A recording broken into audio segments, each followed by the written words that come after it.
મિત્રો આવા નવા વિડીયો મેળવવા માટે ચેનલને સબસ્ક્રાઇબ કરો, press the bell icon and નોટિફિકેશનને ઓલ કરી નાખો. હેલો મિત્રો, હું જીતીપ ગોંડલિયા આપ સૌનું મારુતિ એકેડમીમાં હાર્દિક સ્વાગત કરું છું. શું તમે તાજમહેલ જોયો છે? શું તમે જૂનાગઢમાં કિલ્લા અને જૂનાગઢનો ગરવો ગિરનાર શું જોયો છે તમે મિત્રો? શું તમે જે ગુજરાતમાં અને ભારતમાં આખા વિશ્વમાં ફેમસ એવા ગરબા તમે રમ્યા છો? જો હા, આ બધી પ્રશ્નનો જવાબ તમારો જો હા હોય તો એનો મતલબ તમે સંસ્કૃતિમાં વણાયેલા છો મિત્રો. યસ મિત્રો, તો એના જ અંતર્ગત એના જ મુજબનું એક આપણે ધોરણ 10 માં એક આપણે ચેપ્ટર ભણવાનું છે, સામાજિક વિજ્ઞાનનું ચેપ્ટર નંબર 1, ભારતનો સાંસ્કૃતિક વારસો. યસ મિત્રો, તો આજથી આપણે નવું જ આપણે ચેપ્ટર શરૂ કરવાના છીએ, એટલે કે સામાજિક વિજ્ઞાન આપણે એક એક ચેપ્ટર ભણતા જશું. અને કોઈ પણ તમે ડાઉટ હોય તો તમે મને કમેન્ટ બોક્સમાં કહેતા રહેજો.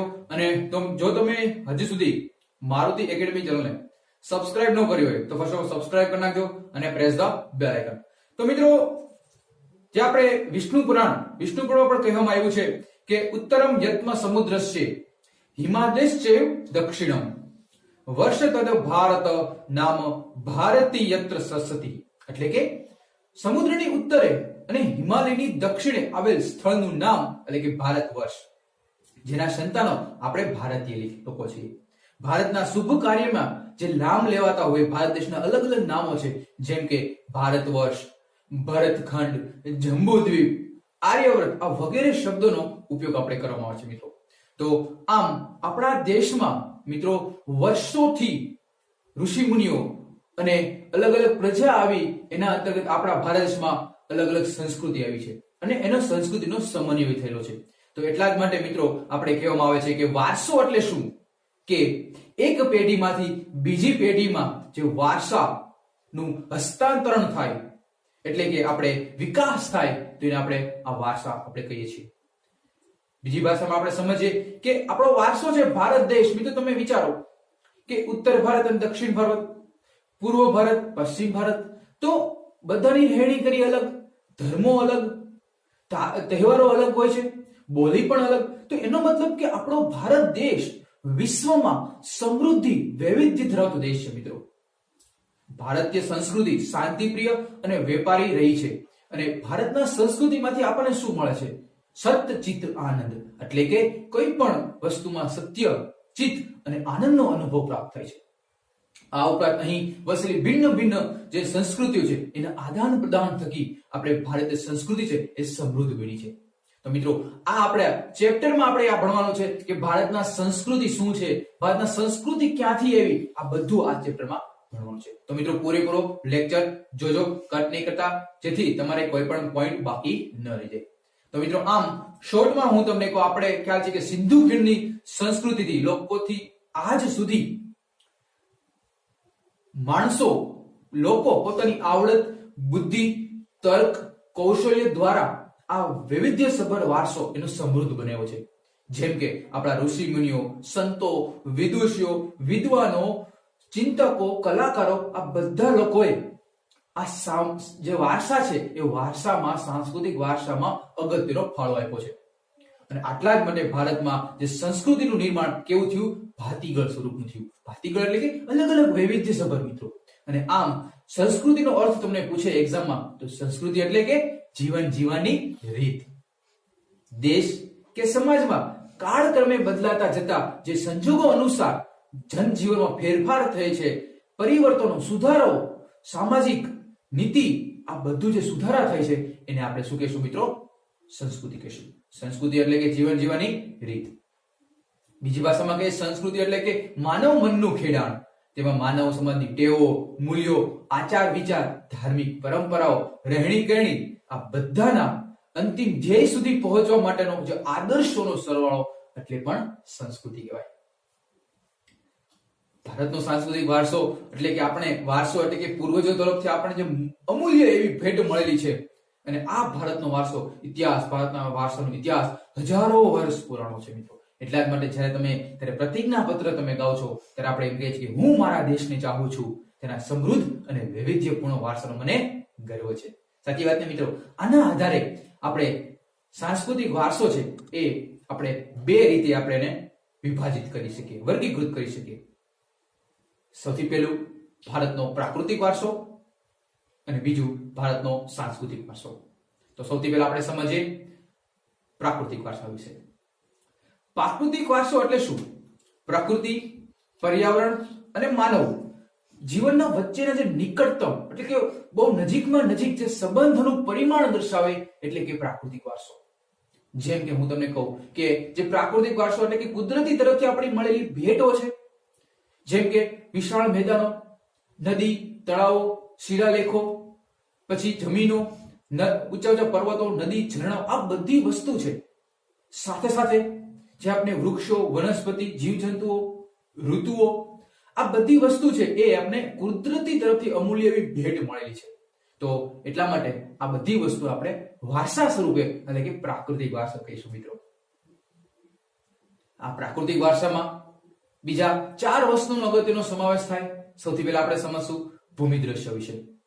ભૂમિ દ્રશ્યોને ઇંગ્લિશમાં કહેવાય લેન્ડસ્કેપ, કે જેમાં કોનો સમાવેશ થાય? તો લેન્ડસ્કેપ એટલે કે ભૂમિ દ્રશ્યો એટલે ભૂમિ આકારો દ્વારા જે નિર્માણ થાય છે એને આપણે ભૂમિ આકારો કહેવાય.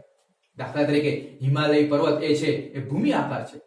હિમાલયમાં અનેક પ્રકારની વનસ્પતિ, ખનિજો, તેમાં રહેલા અવનવા પશુ પંખીઓ, જીવજંતુઓ અને તેમાં તો મિત્રો 12 માસ વહેતી નદીઓ ભરપૂર પાણીથી વહે છે. અને તરાઈના જે જંગલો છે, પશ્ચિમ બંગાળના જે જંગલો છે, ઉપર તમે જાઓ હિમાલય સાઈડ, તિબેટ એ વિસ્તારમાં, તે હિમાલયમાં અનેક ધાર્મિક સ્થળો પણ આવેલા છે. તમને નામ ખબર જ છે, કેદારનાથ, બદ્રીનાથ અને અમરનાથ જેવા યાત્રાના સ્થળોમાં અમે ધાર્મિક મહત્વ પણ આવ્યું છે. તો આવી રીતે પણ એક ભૂમિ દ્રશ્ય રીતે પણ આપણે શું કહેવાય એક વારસો સ્વરૂપે મળેલું છે મિત્રો. બીજું તમને સમજાવું, બીજું છે નદીઓ, રિવર્સ.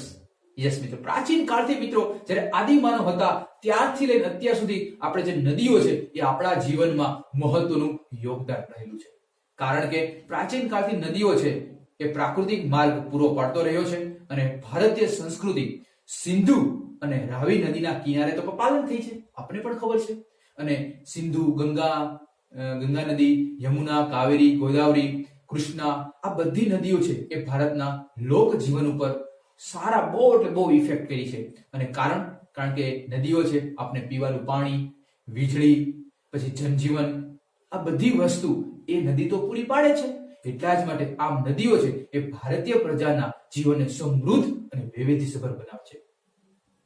અને માત્ર એટલા જ માટે કહેવાયું છે કે નદીઓ છે એ લોક માતા છે. પછી ત્રીજું એ છે વનસ્પતિ જીવન. વનસ્પતિ જીવન એ કેમ વારસા સ્વરૂપે આવ્યું? કારણ કે મિત્રો ભારતની પ્રજા આદિ સમયથી પર્યાવરણ પ્રેમી તો રહેલી જ છે, તમને પણ ખબર છે. એનું સાક્ષી વૃક્ષ પ્રેમ, પુષ્પ પ્રેમ, છોડવાઓ પ્રત્યે જે આદર સૂચવે છે. જેમ કે તમે પેલા જો સિંધુ ખીણ સંસ્કૃતિ, પછી હડપ્પા સભ્યતા, સિંધુ ખીણ સભ્યતા, એમાં આપણે જોયું હતું ને મિત્રો કે 6ઠું 7મા ધોરણમાં તમે ભણેલા હશો કે જે લોકો છે એ વનસ્પતિની પૂજા કરતા, જેમ કે વડ, પીપળો, તુલસી, જે આજે પણ આપણે પૂજા કરીએ છીએ. પછી પશુ પ્રેમ, પશુની પૂજા, ગાય છે, આને આપણે પૂજા કરીએ છીએ.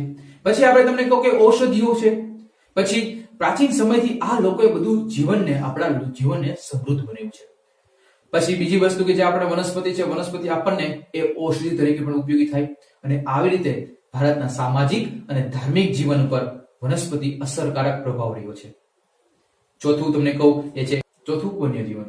વન્યજીવન એટલે શું? વન્યજીવને પ્રાકૃતિક વારસામાં શું મહત્વનું આપ્યું છે? તો મિત્રો આપણને ખબર છે કે પ્રાચીન સમયથી ભારત દેશ છે એ પ્રકૃતિ પ્રેમી સાથે સાથે પશુ પ્રેમી પણ રહેલો છે. કારણ કે આપણા ભારત દેશમાં વાઘ, સિંહ, હાથી, પછી હરણ, સાબર, સસલા, ઘોડા, આ બધા કે જ્યાં બીજા દેશમાં આવું જોવા મળતું નથી, પરંતુ માત્ર વિશ્વમાં આવા જૂજ માત્રામાં મળી આવેલા જે આ પશુ પંખીઓ છે એ આપણા ભારત દેશમાં કોક જંગલોમાં જ મળી રહ્યા છે. જેમ કે તમને ખબર છે આપણો કેસરિયા સિંહ, આપણો એશિયાઈ સિંહ એ આપણા ગુજરાતમાં, એ આપણા જુનાગઢમાં જુનાગઢમાં જ જોવા મળે, બીજા કે વિશ્વમાં ક્યાંય જોવા મળતા નથી. આ છે સંસ્કૃતિ, આ છે વૈવિધ્યસભર પ્રાકૃતિક વારસો મિત્રો. તો બીજી વસ્તુ તો મિત્રો આ આપણે સમજ્યું પ્રાકૃતિક વારસા વિશે. બીજું હવે આપણે સમજીએ સાંસ્કૃતિક વારસો. સાંસ્કૃતિક વારસો એટલે કે જે માનવે પોતાને બનાવેલો વારસો. બીજી ભાષામાં કહું તો ભારતે છે એ સાંસ્કૃતિક વારસો એટલે કે માનવ સર્જિત વારસો આપણે કહી શકીએ મિત્રો. અને બીજું કે માનવીય પોતાના જે આવડત, બુદ્ધિ ચાતુર્ય અને કલા કૌશલ્ય દ્વારા જે કંઈ પ્રાપ્ત કર્યું, જે કંઈ પણ સર્જન કર્યું, એટલે કે સાંસ્કૃતિક વારસો. જેમ કે આપણને ખબર છે કે આપણા ભારત દેશમાં સૌથી આર્યો આવ્યા, આર્યોથી શરૂ કરી શકો આવ્યા, શત્રુકો આવ્યા, પછી કુષાણો, હુણો, ઈરાનીઓ, તુર્કો, અંગ્રેજો અને તુઘલકો, આ બધા લોકો આવ્યા અને જેવા વિવિધ પ્રજાતિ જાતિ ભારતમાં આવી, આ બધા વચ્ચે થયેલા આદાન પ્રદાનથી આપણી સંસ્કૃતિ છે એ વૈવિધ્યસભર બની છે મિત્રો. પ્રાગ ઐતિહાસિક થી લઈ લે મિત્રો, જો તમને એક દાખલા તરીકે શિલ્પકલા છે જે 8000 અથવા 5000 વર્ષ પહેલી જૂની છે, છતાં જેમ કે સિંધુકીની સભ્યતા છે, એમાં દાઢીવાળા પુરુષનું શિલ્પ છે, એ ક્યાંય જોવા મળે છે? ના, એ આપણે વારસો મળેલો છે. પછી એક નૃત્ય કરતી એક કાસાની મૂર્તિ છે, નૃત્ય કરતી એક સ્ત્રી છે, એ પણ આપણે આ અવશેષો સ્વરૂપે મળી આવેલી છે. પછી જે આપણા ભગવાન બૌદ્ધ ધર્મનું જે મૂર્તિ એ મળી આવેલી છે. તો આ બધી વસ્તુ શું દર્શાવે છે મિત્રો? એ સાંસ્કૃતિક વારસો દર્શાવે છે. પછી મૌર્ય યુગમાં ઊંધા કમળની આકૃતિ ઉપર સિંહ અને વૃષભનું શિલ્પ મળી આવેલું છે. પછી રાષ્ટ્રકૂટ રાજાઓએ બનાવેલા જે અજંતા ઇલોરાની ગુફાઓ, કેટલું જૂનું એ પુરાણું વસ્તુ છે, તો એ પણ આપણે મળી આવેલું છે. તો આ વારસા, આપણા સાંસ્કૃતિક વારસા પ્રત્યે મને આદર અને ગર્વ અનુભવાય છે. આપણા સાંસ્કૃતિક વારસામાં બીજા કોનો સમાવેશ થાય? મંદિરો, મસ્જિદો, ચર્ચ, વિહારો, ચૈત્યો, ગુફાઓ, આ બધી વસ્તુનો ઐતિહાસિક જે સ્મારકો છે એનો આપણે સમાવેશ કરી શકાય છે. તો આ બધી વસ્તુ એ આપણે સાંસ્કૃતિક વારસામાં આપણે સમાવેશ કરી શકાય. તો મિત્રો, આપણે અહીંયા સુધી આપણે સાંસ્કૃતિક વારસો કેટલા પ્રકારના છે એ આપણે સમજ્યું. હવે આપણે સમજીએ કે ભારત રીતે તો સમજી લીધું, પરંતુ આપણે રહીએ ગુજરાતમાં અને ગુજરાતનો સાંસ્કૃતિક વારસો ન ખબર હોય તો ભાઈ નકામું ને ભાઈ. તો આપણે સમજીએ ગુજરાતનો સાંસ્કૃતિક વારસામાં કોનો સમાવેશ થાય અને કેવી વસ્તુ એમાં રહેલી છે. તો મિત્રો, આપણે ખબર જ છે કે ભારતનો સાંસ્કૃતિક વારસો, એમાં ગુજરાતનો સાંસ્કૃતિક વારસો, એમાં સૌથી વધારે પુરાતત્વીય સ્થળ આવેલા છે. જેમ કે હું તમને કહું, લોથલ જે ધોળકા તાલુકામાં આવેલું છે, રંગપુર લીંબડી તાલુકો સુરેન્દ્રનગર જિલ્લામાં આવેલું છે, ધોળાવીરા કચ્છ જિલ્લામાં આવેલું છે, રોજડી અથવા શ્રીનાથગઢ જે રાજકોટ જિલ્લામાં આવેલું છે. આ વગેરે આ બધા મુખ્ય છે એ જે પુરાતત્વીય સ્થળ આવેલા છે. તો મિત્રો, અહીંથી તમારી એક્ઝામમાં પણ ક્વેશ્ચન પૂછાઈ શકે. પછી વડનગરનું કીર્તિ તોરણ, મોઢેરાનું સૂર્ય મંદિર, ચાંપાનેરનો શિલાલેખ, અમદાવાદની જામા મસ્જિદ, ઝૂલતા મિનારા, હઠીસિંહના ડેરા, વડોદરાનો રાજમહેલ, આ બધી વસ્તુ છે એ ઐતિહાસિક સ્થળો, જોવાલાયક સ્થળો આપણા ગુજરાતમાં આવેલા છે. ધાર્મિક મહત્વ સ્થાનોમાં દ્વારકાનું જે આપણે દ્વારકાધીશ મંદિર, હમણાં જ મિત્રો સાતમ આઠમ ગઈ, તમને ખબર છે, દ્વારકાનું જગત મંદિર એ પણ બહુ ફેમસ છે. શંકરાચાર્યની શારદાપીઠ, પછી 12 જ્યોતિર્લિંગ પૈકીનું એક જ્યોતિર્લિંગ એ આપણું સોમનાથ મહાદેવ મંદિર. ઉત્તર ગુજરાતમાં અંબાજી બનાસકાંઠા જિલ્લામાં આવેલું છે. આ બધી વસ્તુ તીર્થ સ્થાનોમાં આપણો એક ગુજરાતનો મહત્વનો વારસો રહેલો છે. ગુજરાતમાં જાણીતા ધાર્મિક અને સામાજિક પ્રવાસન લક્ષિત સ્થળો જેમ કે પોળો વિજયનગરમાં આવેલો છે. પછી અલગ અલગ આપણે જે મહોત્સવ ઉજવીએ છીએ, પતંગો મહોત્સવ, ઉત્તરાધ મહોત્સવ, તાના રેડી મહોત્સવ જે સંગીતનો બહુ ફેમસ છે, આ પણ આપણે એક મહોત્સવમાં અને વારસા સ્વરૂપે આપણે મળેલું છે. પછી જૈન અને બૌદ્ધ ધર્મ સ્વરૂપે પણ આપણને અલગ અલગ જે ગુફાઓ અને ચૈત્યો અને વિહારો જે આપણે મળેલા છે, જેમ કે શામળાજીમાં ગુફા આવેલી છે, જુનાગઢની ગુફા, તારંગામાં, વડનગર, આ બધી વસ્તુ આપણે ગુફાઓ તરીકે મળી આવી છે. તો મિત્રો, આ તો ગુજરાતનો સાંસ્કૃતિક વારસા પૈકીમાં અલગ અલગ ક્યાં ઉત્તરાધ મહોત્સવ ઉજવાય છે, પછી ક્યાં જે સ્થળો છે એના વિશે આપણે સમજ્યું. હવે આપણે સમજીએ ગુજરાતના મેળા વિશે. ગુજરાતના મેળા ભાતીગળ સ્વરૂપે ધાર્મિક સંસ્કૃતિ અનુભવે છે મિત્રો આ વારસાઓ. અને એમાંય તમને કહું, સૌથી બહુ અગત્યનો મેળો અને એ છે મોઢેરાનો મેળો. મોઢેરા એટલે કે મહેસાણા શ્રાવણ વદ માસના દિવસે મિત્રો મોઢેરામાં તમે જોવો કે જગમગારા મારતા લોકો આવે છે અને આ મેળાનો આનંદ ઉઠ્યો છે. બીજો મેળાની વાત કરું, બહુચારજીનો મેળો મહેસાણા જિલ્લામાં આવેલો છે. ચૈત્ર સુદના દિવસે બહુચરાજીના મેળામાં લોકો આદિવાસી મેળા તરીકે પણ લોકો ઉજવે છે. શામળાજીનો કાળે ઠાકોરજીનો મેળો, શામળાજી એટલે કે અરવલ્લી, કાર્તક સુદ 11 થી પૂનમ સુધી આ મેળો ઉજવવામાં આવે છે અને લોકો શ્રદ્ધાથી કાળિયા ઠાકોરજીને પૂજે છે. પછી ભવનાથનો મેળો, ગિરનારનો મેળો એટલે કે જુનાગઢ મહાવદ 9 થી 12 સુધી જે લોકો સાધુ સંતો અહીં આવે છે અને મિની કુંભ મેળા તરીકે પણ એને ઓળખવામાં આવે છે.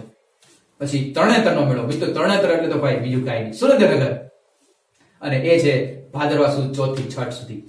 મિત્રો તમે જે તરણેતરના મેળા વિશે થોડુંક તમને સમજાવું કે તરણેતરના મેળામાં મિત્રો રંગબેરંગી છત્રીઓથી લોકો આવે છે. ભરવાડ, કોળી સમાજ આ લોકો આવે છે અને લોકો જે લોકોના પશુઓ હોય એની લેવેચ પણ આ મેળામાં થતી હોય છે.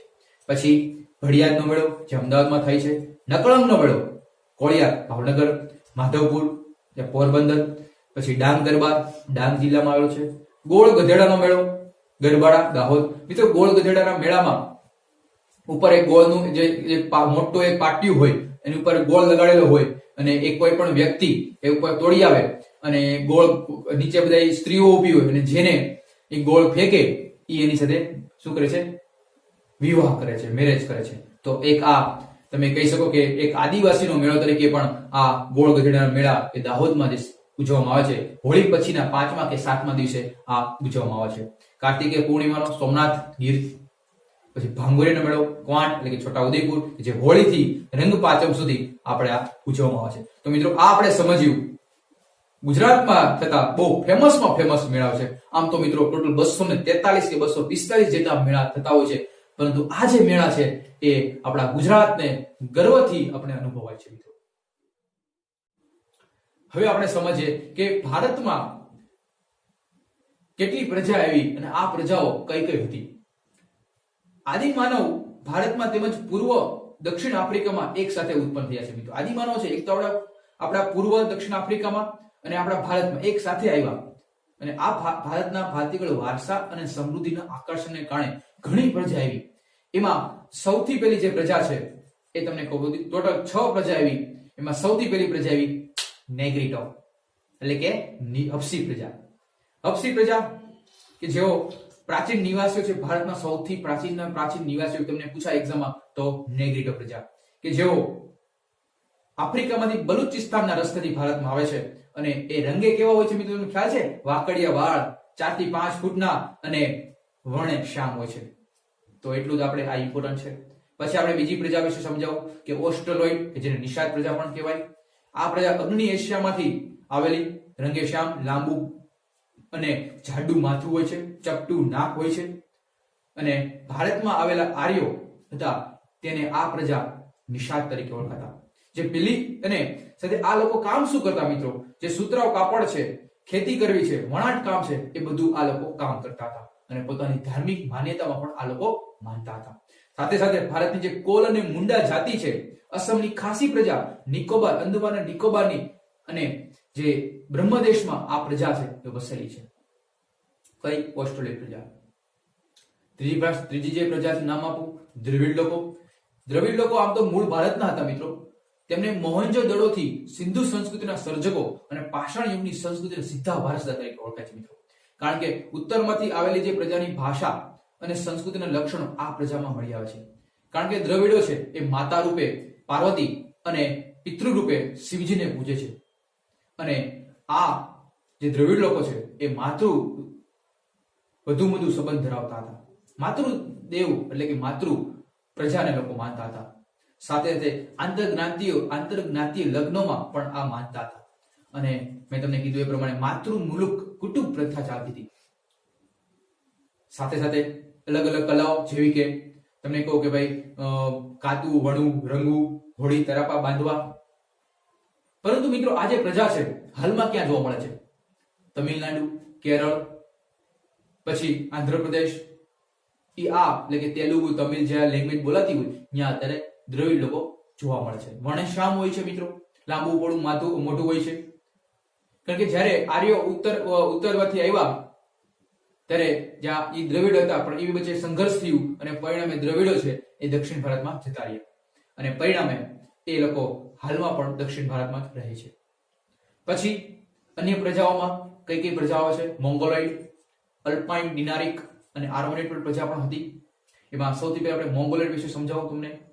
મોંગોલોઇડ એટલે કે આ પ્રજા છે ઉત્તર પશ્ચિમ ચીનમાંથી તિબેટમાં થઈ ભારતમાં આવી અને હાલમાં આ લોકો આપણે જે પૂર્વ ભારતમાં જે આસામ છે, સિક્કિમ છે, ભૂટાન, પૂર્વ બંગાળમાં વગેરેમાં આ પ્રજા વસવાટ કરે છે અને આ પ્રજાનો વર્ણ પીળા રંગનો ચહેરો થોડોક ચપટો હોય છે, ગાલ થોડા ઉપસેલા હોય છે, બદામી આકારની આંખો જેવા આ લોકોના શારીરિક લક્ષણો છે. એટલા જ માટે જે મોંગોલોઇડ છે લોકો એ પીળા કલરના હોવાથી એને આપણે કિરાત તરીકે પણ ઓળખાય છે. તો આ પણ એક અગત્યનો ક્વેશ્ચન કહી શકાય. બીજી પ્રજા તમને સમજાવું, અલ્પાઇન, ડિનારિક અને આર્મેનોઇડ. આ પ્રજાઓ મધ્ય એશિયામાંથી આવેલી પ્રજા છે અને આ ત્રણ પ્રજાઓ એક સમાન ભૌતિક ગુણધર્મ ધરાવે છે. અને આ પ્રજાઓ હાલમાં ક્યાં વસે છે? મહારાષ્ટ્રમાં, પશ્ચિમ બંગાળ, ઓડિશા, આપણા ગુજરાતમાં અને આપણા સૌરાષ્ટ્રમાં પણ આ અલ્પાઇન, ડિનારિક અને આર્મેનોઇડ પ્રજા વસેલી છે. તો મિત્રો અહીંથી પણ એમસીક્યુ પૂછી શકે કે સૌરાષ્ટ્રમાં કઈ પ્રજા છે? તો આ ત્રણ પ્રજા વસેલી છે. પછી આર્યો. આર્યો તમે ઓળખો જ છો કે ભારતની આર્ય સભ્યતાના નિર્માતાઓ એટલે કે આર્યો લોકો કહેવાય છે. પ્રાચીન કાળમાં હિન્દુઓ એટલે જ આર્યો કહેવાતા અને તેમની વસ્તી મુખ્ય જે પ્રદેશમાં હતી એને આપણે એ જે વિસ્તારને આર્યવ્રત તરીકે ઓળખવામાં આવે છે. અને આ સૌપ્રથમ આર્ય વસ્તી છે વાયવ્ય ભારતમાં આવી અને ત્યાંથી 7 મોટી નદીઓ વસતી હતી અને એ આપણે સપ્ત સિંધુ તરીકે ઓળખાય છે. અને હાલમાં આ લોકો છે એ મધ્ય ભારત અને પૂર્વ ભારત અને પશ્ચિમ ભારતમાં લોકો વસે છે. આર્યો છે એ પ્રકૃતિ પ્રેમી હતા. વરુણ, અગ્નિ, પછી નદીઓ, તળાવો, વડ, પશુ આ લોકો બધાને પૂજાતા અને દરેકની સ્તુતિ શ્લોકો એ લોકો પોતાની રચના કરેલી છે. મિત્રો સાથે સાથે આપણે એમ પણ કહેવાય કે પ્રાચીન ભારતમાં વિવિધ પ્રજાઓ આ સંમિશ્રણથી ભેગા થઈને ભારતનો સાંસ્કૃતિક વારસો છે એ વૈવિધ્યસભર અને બહુ અદ્વિતીય આખા વિશ્વમાં ઉભરી આવે છે. તો મિત્રો આપણે આ વારસો છે, બહુ અદ્વિતીય વારસો છે, એને આપણું જતન કરવું જોઈએ કે નહીં? સંરક્ષણ કરવું જોઈએ કે નહીં? હા મિત્રો, એટલા જ માટે આપણું જે ભારતનું બંધારણ છે એમાં આપણે જે કલમ છે 51 ક, અનુચ્છેદ નંબર 51 ક, એમાં પણ અગત્યની મૂળભૂત ફરજો આપેલી છે. જેમ કે એમાંની 6 જ ટ એટલે કે 6ઠી, 7મી અને 9મી એમાં પણ લખવામાં આવ્યું છે કે આપણી સમન્વિત સંસ્કૃતિ વારસાનું મૂલ્ય સમજી તેની જાળવણી કરવી જોઈએ, એની ફરજ છે. બીજું, જંગલી આપણે પશુ પંખીઓ હોય, તળાવો હોય, નદીઓ હોય, એ કુદરતી પર્યાવરણનું આપણે જતન કરવાની ફરજ છે. પ્રાણીઓ પ્રત્યે અનુકંપા રાખવી જોઈએ એવું આપણે બીજી મૂળભૂત ફરજમાં કહેવામાં આવ્યું છે. ત્રીજી મૂળભૂત ફરજોમાં એવું કહેવામાં આવ્યું છે કે જે આપણે પ્રાચીન પુરાતત્વીય સ્થળો છે, ઇમારતો છે, એને આપણે નુકસાન ન કરવું જોઈએ. તો મિત્રો આ ત્રણ મૂળભૂત ફરજો પણ આપણે એમાં એવું જ કહેવામાં આવ્યું છે કે જે આપણો વારસો છે, સાંસ્કૃતિક વારસો, એનું આપણું જતન અને સંરક્ષણ કરવું જોઈએ. તો મિત્રો અહીંયા તમને આ વસ્તુ સમજાણવું હશે કે આપણો ભારતનો સાંસ્કૃતિક વારસો કેટલો નયનરમ્ય છે, કેટલો સુંદરતા અને પવિત્રતા અને શુદ્ધતા પામે છે. મિત્રો એટલા જ માટે આખો વિશ્વમાં તમને આપણો દેશ, ભારત દેશ એવો ક્યાંય આપણો કે તમને જોવા નહીં મળે. વિવિધતાથી ભરેલો એક તો દેશ છે મિત્રો. તો ફ્રેન્ડ્સ, આપણું અહીંયા ફર્સ્ટ ચેપ્ટર સામાજિક વિજ્ઞાનનું ધોરણ 10મું આપણે કમ્પ્લીટ કર્યું. તો મિત્રો આ વિડિયો તમને જો ગમ્યો હોય તો વધુમાં વધુ લોકોને શેર કરજો, તમારા મિત્રોને, અને વિડિયોને ગમ્યો હોય તો વિડિયોને લાઈક કરજો. કોઈ પણ ડાઉટ હોય કમેન્ટ બોક્સમાં લખજો.